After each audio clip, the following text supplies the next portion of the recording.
Ya, itu tadi salah satu pernyataan dari Hakim MK yang menyebutkan kalau DPR dan pemerintah memberikan sinyal sudah setuju untuk merubah Undang-Undang Nomor 7 Tahun 2017 tentang pemilu, kenapa melempar isu ini ke MK?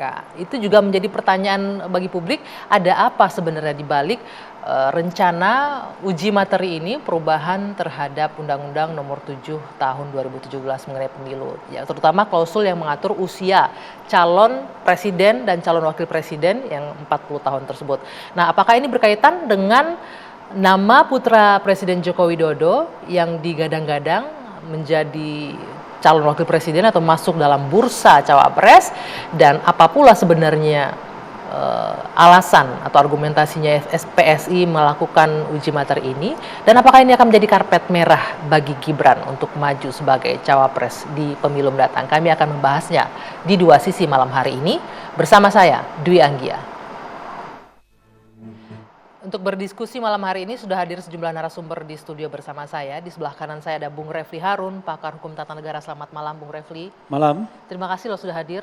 Terima kasih. Walaupun juga. Baru sembuh katanya ya, lagi sakit. Di Nggak, kiri saya sakit perut aja. Sakit perut.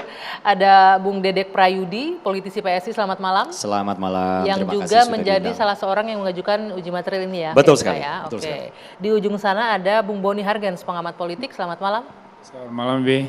Ya, dan juga bergabung secara virtual bersama kita malam hari ini Bung Denny Indrayana, mantan Wamenkumham yang juga politisi Partai Demokrat. Selamat malam, Bung Denny. Selamat malam. Terima kasih. Ya, terima kasih sudah bergabung. Ini langsung dari Melbourne, Australia ya. Saya ke Dede dulu. Siap. Dede, ini kalau mendengarkan respon dari masyarakat ya, aspirasi masyarakat atau pendapatnya mengatakan ini kenapa sih PSI terkesan kayak lagi berusaha nih memberikan karpet merah untuk Mas Gibran agar bisa masuk bursa cawapres terkait dengan syarat umur.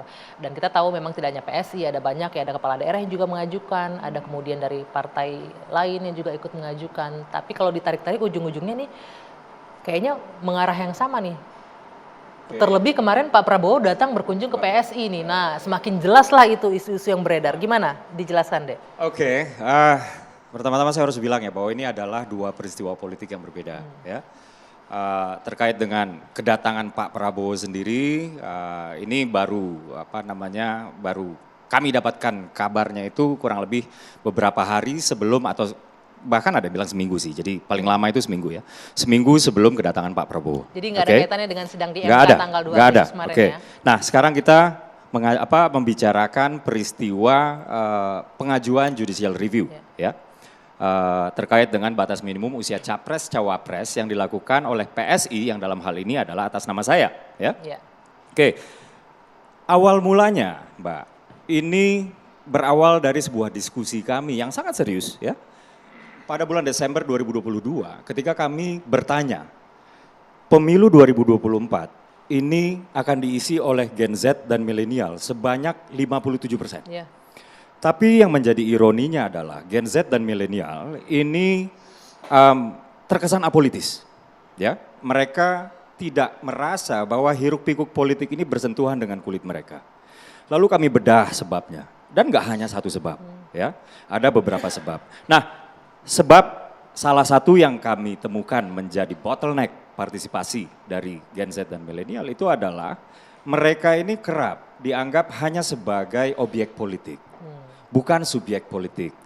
Mereka dianggap mereka tidak bisa menentukan arah politik Indonesia ke depan, tapi merekalah yang ditentukan. Ya. Sehingga kemudian kami melihat apa penyebabnya. Nah, salah satu penyebabnya itu adalah tertutupnya peluang anak-anak muda untuk mengisi jabatan-jabatan politik. Dan PSI itu didirikan, Mbak, untuk membuka ruang seluas-luasnya. Jabatan politik itu ya, kan bisa aja nih cukup kepala daerah kan sebenarnya bisa. Oh sama aja, kami pernah melakukan JR itu juga untuk batas minimum kepala daerah, sama kok. Jadi kepala daerah, pusat, legislatif, kemudian juga eksekutif kami kaji. Dan salah satu yang kami temukan adalah pada tahun 2017 ya, ketika pertama kali disahkannya batas minimum usia capres cawapres menjadi 40 tahun. Dari yang tadinya ya mengacu pada undang-undang pemilu tahun 2008, 2003 ya, itu sudah 35, sudah bagus. Nah Oke. sekarang di 40 kami lihat, ini alasannya apa? Kami telusuri perdebatannya. Dan setelah kami telusuri, ternyata dianggap anak-anak muda ini masih labil. Dan inilah yang menyakiti hati kami. Oke, cukup Gitu. sampai di situ. Jadi poinnya adalah untuk mengakomodir anak-anak muda ya, agar bisa Betul. berperan dalam politik, tidak hanya jadi objek ini. Baik, sebelum saya ke Mas Denny, saya ingin menampilkan ini bagaimana tanggapan publik diantaranya terkait dengan batas usia Capres dan Cawapres 40 tahun ini. Kita lihat ada beberapa informasi mengenai ini. Ini dari Partai Golkar ini ya, dari Nusron Wahid yang menyebutkan bahwa duet Prabowo Gibran ini ideal di Pilpres. Jadi nggak bisa dinafikan ada unsur politis di sini nih, nuansa politisnya sangat kental. Kemudian selanjutnya,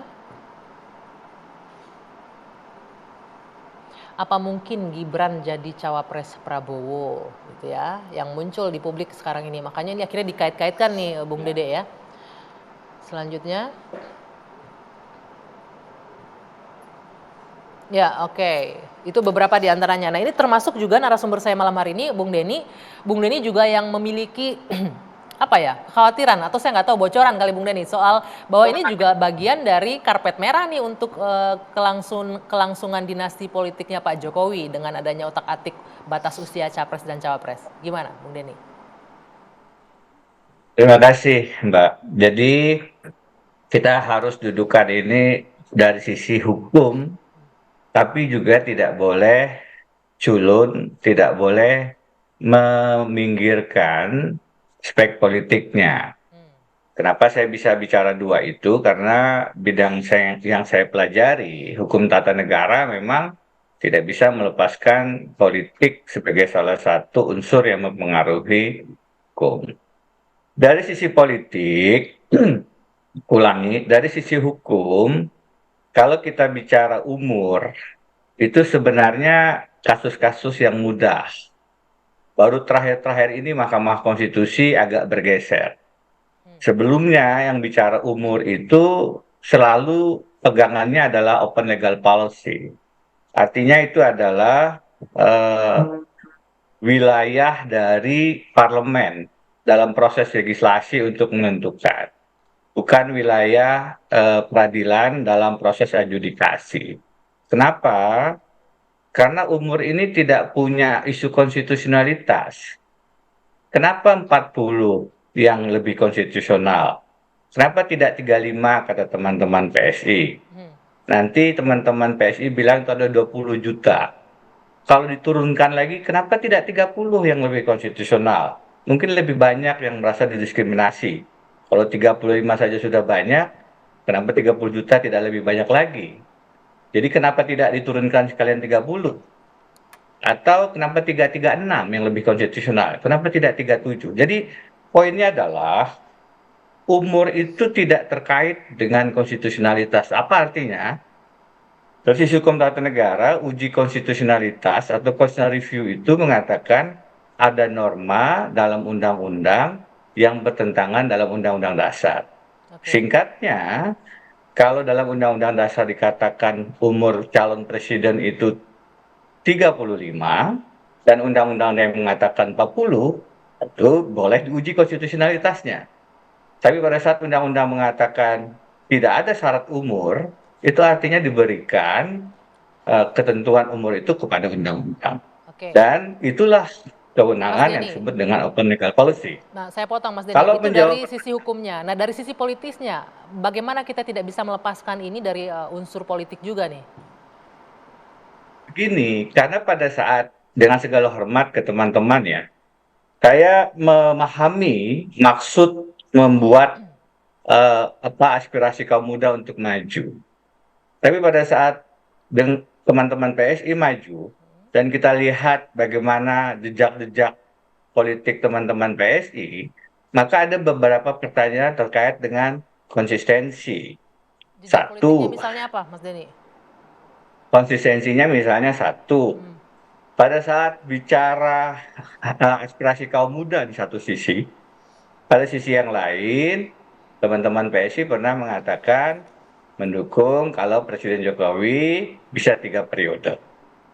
Kan itu tidak sejalan tuh. Presiden Jokowi kan bukan orang di bawah umur 40 Ya, tahun. bukan anak muda lah istilahnya ya. Dua, Oke. pada saat teman-teman bicara tentang usia muda, kita melihat sebenarnya yang dibawa adalah lebih ke arah mendorong aspirasi yang sama dengan Pak Jokowi. Karena dalam bacaan politik, PSI itu adalah bayang-bayangnya, mirroringnya, cerminnya Jokowi. Sehingga tidak aneh kalau kemudian PSI mendukung Pak Jokowi 3 periode, Oke. mendukung Gibran Jokowi di Solo, mendukung Kaisang di Depok, mendukung Bobi Nasution di Medan, dan akhirnya menjadi bacaan kita ini artinya sebenarnya bukan untuk usia, Heeh. tapi apakah bagian dari upaya untuk membangun dinasti? Oke, tahan dulu Mas Inkonsistensi yang Denny, lain. sampai di sana Mas Denny, tahan dulu. Sebentar, Apakah ini bagian inkonsistensi upaya yang untuk lain. membangun dinasti? Sebentar, kita harus jeda dulu. Belum Nanti selesai, Mbak. Inkonsistensi yang lainnya itu adalah di 2015, PSI mengatakan dinasti merusak demokrasi. Oke. Masih ada inkonsistensi yang lain, tapi kan waktunya Ya. sudah dibatasi. Ya, ya, Saya baik. bisa Terima uraikan lebih kasih. panjang. Ya, nanti kita minta tanggapan dari PSI usai jeda. Dua sisi kembali saat lagi.